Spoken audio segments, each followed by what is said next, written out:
¿Qué tal, amigos? Muy buenas, aquí estamos para este unboxing, ¿de acuerdo? Un concepto muy novedoso en los últimos años y que hice el otro día con un videojuego y que mucha gente me preguntó si iba a seguir haciendo en el futuro, y justo hoy, a través de la marca Puma, ha llegado a mi domicilio pues esta cajita, y vamos a aprovechar para hacer un unboxing en 2 minutos, ¿de acuerdo? Para ver si lo podemos meter en Twitter. Ya veis, una caja con una serie de simbología aquí delante.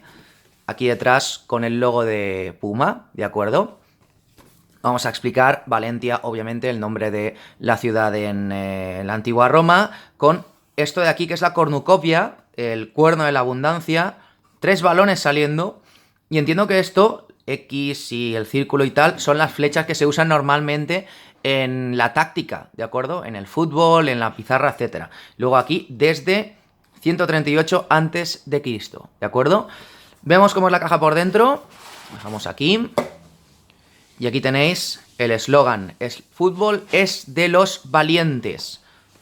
Que por dentro tiene aquí esta pequeña explicación. En el año 138 a.C. surge a orillas del Mediterráneo un pueblo caracterizado por su valentía para enfrentarse a todo tipo de adversidades. En su ADN está marcado a fuego no rendirse nunca y dejarse la vida en el campo de batalla. 2154 años después, el fútbol volverá a pertenecer a aquellos que están dispuestos a darlo todo, porque el fútbol más que nunca es de los valientes. Y aquí vais a ver un pañuelo que tiene el mismo tipo de simbología, ¿de acuerdo?